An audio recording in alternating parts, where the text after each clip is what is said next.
testamentum en latín es el acto jurídico. Este consta de la voluntad de una persona acerca de su propio patrimonio para después de su fallecimiento. Hay 4 tipos de nulidad de testamento. La primera es cuando una persona no deja un testamento, el cual indique a quienes se le pasarán sus bienes y propiedades. La segunda es cuando existe un testamento no válido, el cual incumple una ley o una formalidad.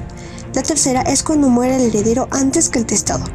La cuarta, cuando el testamento se invalida y luego se otorga. Hay varios tipos de testamento. El testamento calitis comitis, este testamento lo hace un pater familiae. Solo puede hacerlo 2 veces al año, el 24 de marzo y el 24 de mayo. El testamento imprositu. Esto solo se realiza en épocas de fuertes guerras, teniendo el ejército de testigo. El testamento emancipatio, este pasaba a una persona de confianza, el cual los romanos le decían familia Hector, el cual tenía que entregárselo a la familia indicada. También tenemos los testamentos especiales, o también llamadas extraordinarios. Primero, la persona que era analfabeta tenía que tener 8 firmas como mínimo de testigos, supliendo al testador. También la gente que era ciega tenía que ser acompañada por 7 testigos y también tenía que ser dictado ante un oficial público. Si había algún tipo de peste o enfermedad, no eran necesarios los testigos. Si era padre e hijo, el día que se liberara solo podía ser en vía oral con solo 2 testigos. Había la facilidad de eso. En lo que son los testamentos militares, únicamente era necesario el presente firme del testigo. Y a continuación, ejemplo. Horacio otorga el testamento en el año 195 después de Cristo, al cual instituyó como herederos a sus 3 hijos, Júpiter, Adriano y Claudia, los cuales reciben la herencia, ya que en el año 215 Horacio fallece en un trágico accidente. ¿Qué pasa? Al momento de querer recibir la herencia, Júpiter dice que renuncia a su mismo. ¿Por qué? Porque la repudia y no quiere tener ningún tipo de herencia de su padre. Al contrario de que Claudia manifiesta expresamente que sí quiere formar parte de la herencia y que está con toda la voluntad de tenerla. Sin embargo, Adriano, pasando los 2 meses transcurridos, no se promulga, no dice nada, no quiere la herencia, no dice que la quiere, no dice que no la quiere, al contrario, solo la deja pasar. Claudia se pone nerviosa con la actitud de Adriano y Júpiter, ya que después de esto, ella tenía que casarse sin mano, y Claudia por eso constituye la dote de perfecta, constituido por el pater familiae. Gracias. Para saber el significado de obligaciones, debemos remontarnos a su origen y etimología. La palabra obligación deriva del latín obligatio y esta de obligare. Ob significa alrededor y ligare atar. Es por eso que esta imagen es muy ilustrativa y plasma perfectamente el significado de obligación, ¿no? Por lo menos acá podemos ver 2 personas en la obligación que son prácticamente ligadas o atadas por la relación jurídica. Y ya en la antigua Roma se había definido al derecho personal u obligación, como conocemos, como un vínculo jurídico. Este vínculo jurídico por el cual quedamos constreñidos a cumplirlo, necesariamente de acuerdo con el derecho de nuestra comunidad política. Entonces podemos decir en la obligación como el vínculo jurídico por virtud del cual una persona denominada deudor se encuentra constreñida jurídicamente a ejecutar algo en favor de otra persona denominada acreedor. Así, la persona que tiene la facultad o el derecho de exigir se llama acreedor y la que está en la necesidad de cumplir se llama deudor. En resumen, la obligación es la necesidad jurídica que tiene la persona llamada deudor de conceder a la otra llamada acreedor una prestación de dar, de hacer o de no hacer. Para poner un ejemplo de lo que son las obligaciones en la antigua Roma, tenemos de que Claudio estipula con Tiberio que deberá entregarle desde este día en adelante hasta aproximadamente unos 2 meses un buey o un caballo, pactando así que la selección de la prestación la llevará a cabo Claudio. eligiendo la entrega de caballos, porque se le facilita la entrega de estos animales. Entonces, transcurriendo el plazo de cumplimiento, Tiberio le manifiesta a Claudio de que no puede cumplir con la prestación, ¿no?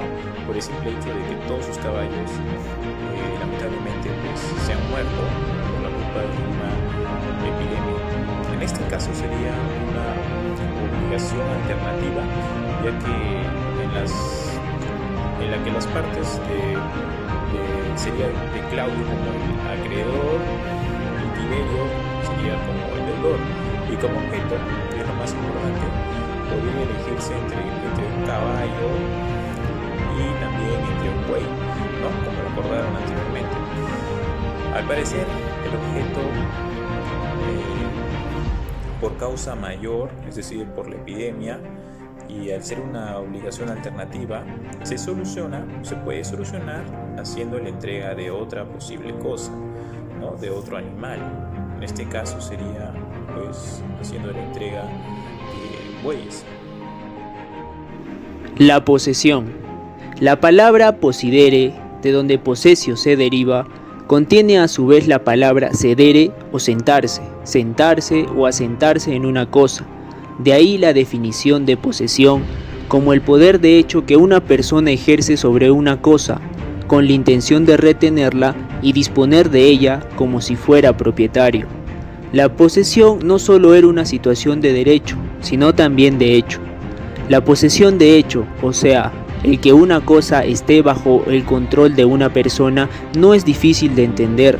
Constituye un hecho natural que no tiene relevancia para el derecho, ya que solo la adquirirá en el momento en que desempeñe determinada función de naturaleza jurídica, como ejercicio de un derecho, cumplimiento de un deber, violación de un deber, supuesto para la producción de consecuencias, derechos y deberes o su modificación, transmisión o extinción. Elementos de la posesión. Corpus. Control o poder físico que la persona ejerce sobre una cosa. Animus possidendi. Intención o voluntad del sujeto de poseer la cosa reteniéndola para sí, con exclusión de los demás. Clases de posesión. Posesión justa. Cuando se adquiere sin perjudicar a un anterior poseedor, esto es que se adquiere sin vicios. Posesión injusta.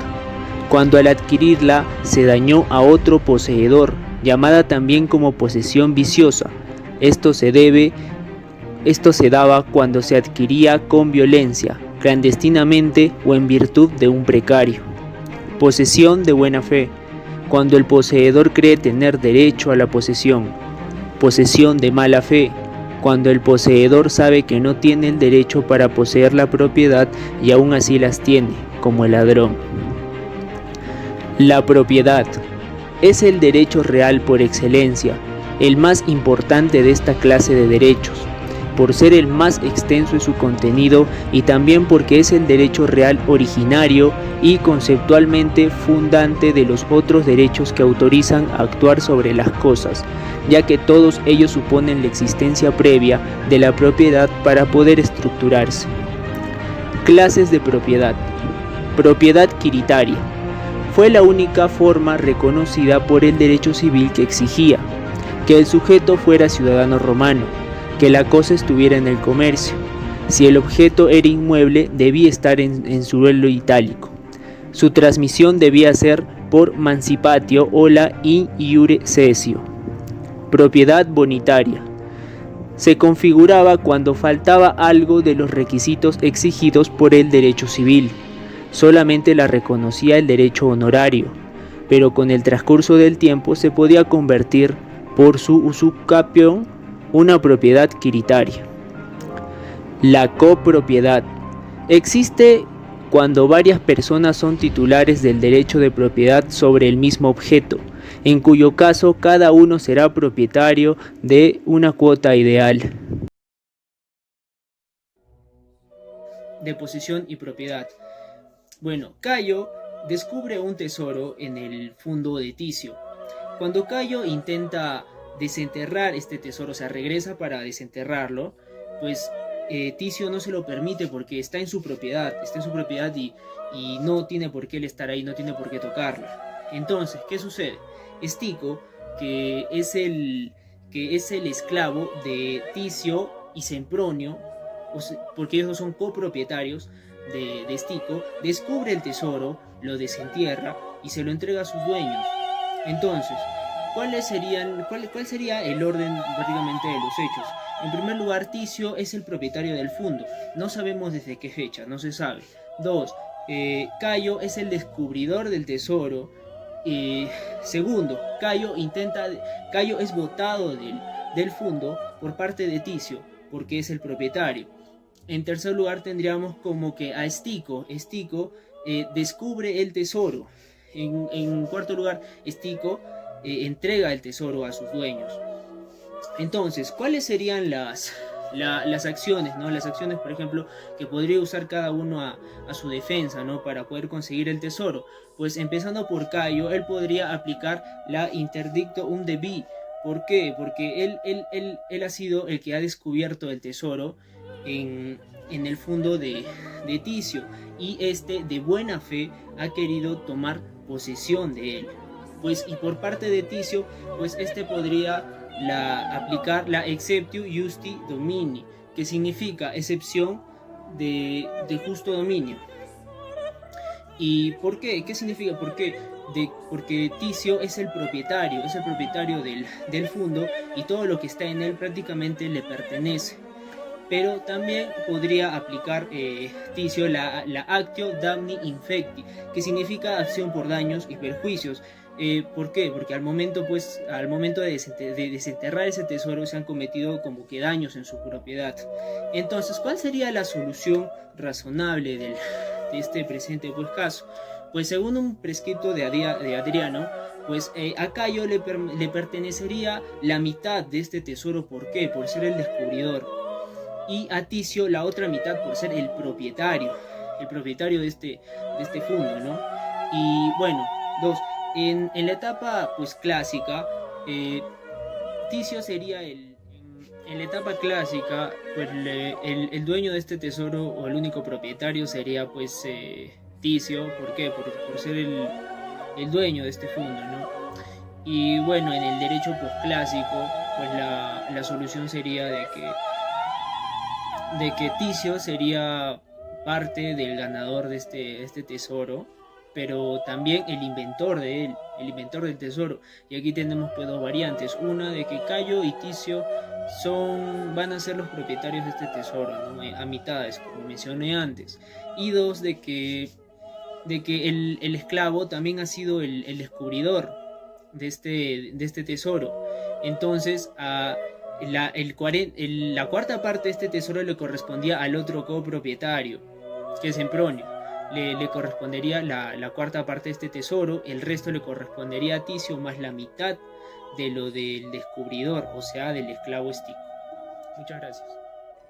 Acto jurídico. Se percibe como acto jurídico como la apariencia que hace un ser humano de forma deliberada, en la que interceden las concurrencias con las auténticas necesidades que se han establecido en cada condición, lo que significa hacer, modificar, mover o sofocar derechos y responsabilidades, para obtener así resultados legales.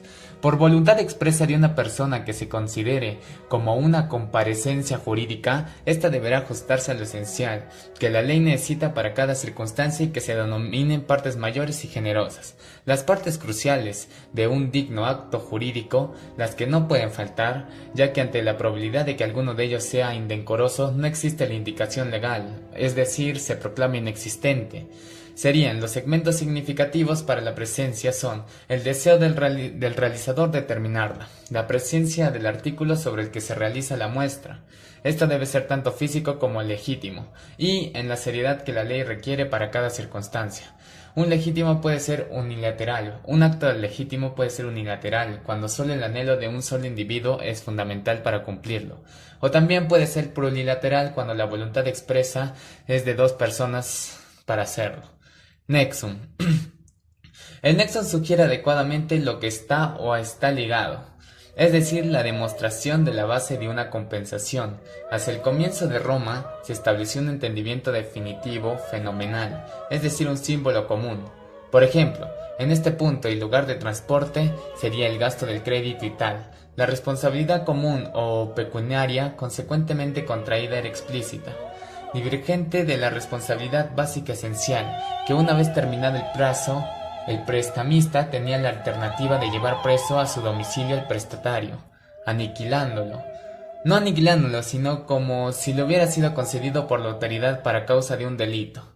Esas eran las técnicas de necesidades estándar de la antigua Roma. Bueno, este es el caso de dos romanos llamados Cayo y Ticio. Estos dos romanos tenían en común un terreno, pero este terreno estaba inutilizado, abandonado, o sea, estaba ahí solo existiendo. Un día ellos dos se reunieron y conversaron y al final quedaron en que este terreno iba a ser utilizado para generar ingresos. Pues se pusieron de acuerdo y dijeron, pues vamos a cultivar frutos y de esos frutos los vamos a vender. Todo muy bien, quedaron que sí, ya eligieron los frutos, invirtieron los dos y quedaron en otro acuerdo. Un año lo iba a tener Cayo, cuidándolo, sembrando, vigilando que nadie entre, que no pase nada. Y el próximo año lo iba a tener Ticio, haciendo lo mismo, ¿no? Vigilando, que no pase nada. Y el próximo año Cayo, y el próximo año Ticio, y así sucesivamente. Pues todo perfecto, todo marchaba bien, les gustó la idea. Y el primer año comenzó Ticio, ¿no? Ticio estaba ahí, tranquilo, hizo un trabajo excelente, cultivó, vendió, sembró, todo. Y al próximo año que le tocaba a Cayo, Cayo se dio cuenta de que Ticio, no accidentalmente, sino intencionalmente, arruinó todos los cultivos que había sembrado él mismo, para que así Cayo los tuviera que volver a plantar, sembrar y todo el proceso, ¿no? Entonces Cayo, muy enfurecido, con pruebas, testigos de que habían visto a Ticio hacer todo eso, lo demandó en un juicio por un actio locatis, que significa todos los perjuicios que me has dado, que me has hecho a mí, me los tienes que devolver, ¿no? Todo lo que me has hecho, todo el daño. Entonces pues todo marchaba bien, Cayo tenía todas las de ganar muy bien. Y antes de todo se pusieron de acuerdo en el tribunal de que se tenía que acá habría un nexum, en el cual este nexum dice de que si Ticio no paga la deuda, no se convertirá en un esclavo y Cayo podría obligarlo a realizar trabajos forzados, etcétera, etcétera, se vuelve su esclavo. Pues, ¿y por qué llegaron a esta decisión? Porque Cayo con Ticio, como eran de la misma organización, ya habían tenido problemas en el cual se vio un esponcio, en el cual sí cumplió, pero obviamente Cayo ya estaba afectado por eso y quería de que si no cumplía en esta, se aplicara un nexo. Entonces al final el caso terminó en de que Ticio le tendría que devolver todos los daños, todos los perjuicios causados a Cayo, y entonces Cayo ganó el juicio tranquilamente. Gracias.